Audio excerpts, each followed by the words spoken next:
oui, il est fort possible que ça prenne entre 10 et 14 heures éliminer une tasse de café au complet. Bon, là, allez pas dire que le café, c'est pas bon, puis c'est ci, puis c'est ça. Le café, c'est pas que c'est la caféine, plutôt. C'est pas que c'est pas bon. C'est juste c'est ta gestion à toi qui ne l'est pas, OK?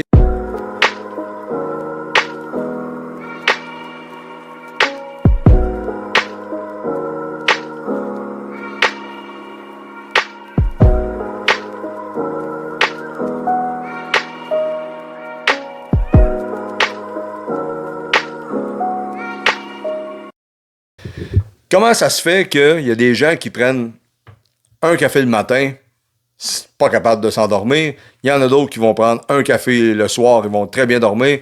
Qu'est-ce qui se passe avec tout ça? Ben, en fait, pour qu'est-ce qui est du sommeil, on va effleurer le sujet un petit peu dans cette capsule-là, mais je ferai une autre capsule sur le sujet parce que le sommeil, c'est quelque chose d'ultra complexe. Je connais pas tout sur le sommeil et si quelqu'un connaît tout sur le sommeil, ben écoute, viens me parler, ça va me faire un énorme plaisir qu'on discute ensemble de tout ça parce que pour vrai, il y a vraiment des ondes extrêmement complexes. Mais bon, tout ça pour te dire que ce qui est important de savoir, c'est la façon dont tu te réveilles le matin et la façon dont tu te couches le soir. OK? Ça va avoir un gros impact sur ton sommeil. Oui, bien entendu, il faut regarder le cycle circadien sur un 24 heures. Ensuite de ça, ben, tu as une production d'adénosine qui se fait dans ton cerveau. L'adénosine, c'est ça qui va faire en sorte que tu vas avoir un endormissement. OK?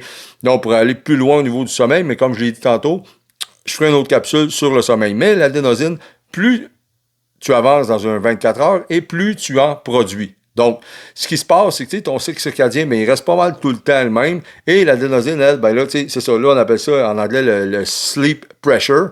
Ben, là, ça fait en sorte que là, bon, là, tu finis par t'endormir. Mais il y en a qui sont pas capables et il y a d'autres choses, il y a d'autres causes à ça pour les raisons pour lesquelles ils sont pas capables, mais c'est pas le lien de la capsule aujourd'hui. Je veux te parler de la caféine et justement l'effet sur ton sommeil. Ben, la caféine, ce que ça vient faire, je t'ai parlé d'adénosine. La caféine, ça vient mettre l'adénosine sur mute. C'est comme si, exemple, ben, tu te mets les deux doigts dans les oreilles et puis tu n'entends plus rien. Ben, c'est un peu ça, OK? Fait que donc, la caféine vient faire ça, vient mettre sur mute la production d'adénosine, ce qui fait en sorte que, bon, là, tu te sens un peu plus réveillé. Pourquoi qu'il y a des gens qui prennent du café le matin et ne s'endorment pas le soir? Ben, écoute, ça fonctionne en demi-vie. Ça fonctionne en demi-vie. Exemple, si on prend un café normal, qui est environ 80-100 mg, on va prendre 100 mg pour les besoins de la cause, ben, ça prend 5 à 7 heures avant d'éliminer sa demi-vie. Ça veut dire quoi? Ça veut dire que ça prend 5 à 7 heures avant d'éliminer la moitié d'un café. Donc, si, exemple, il est midi, 1 heure, et puis là, après ton dîner, tu dis, bon, je vais prendre un petit café, crime me réveiller un petit peu. Ça se peut que rendu à 8 heures, 9 heures, tu ne dormes pas encore, puis tu n'es pas capable de t'endormir. C'est normal, OK? C'est normal parce que, de un, ça dépend de tes récepteurs à la caféine. Il y en a qui sont plus réceptifs à ça et d'autres un peu moins. Donc, c'est ça. Fait que ça va dépendre. Mais ça reste que l'élimination est la même. Ça prend 5 à 7 heures. Donc, si tu as bu ça à midi, ça se peut que, comme j'ai dit, à 7 heures, ben, tu as encore 50 mg à éliminer. Fait que là, on y est 7 heures le soir, passe un autre 5 à 7 heures à éliminer l'autre 50 mg. 50 mg, pour certains, exemple pour moi, mais c'est pas beaucoup, mais il y en a d'autres que ça va être énorme. Donc, ça se peut qu'à minuit, tu aies les yeux ronds comme ça.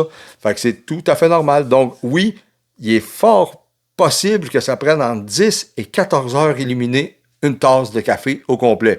Bon, là, allez pas dire que le café, c'est pas bon, puis c'est ci, puis c'est ça. Le café, c'est pas que c'est la caféine, plutôt.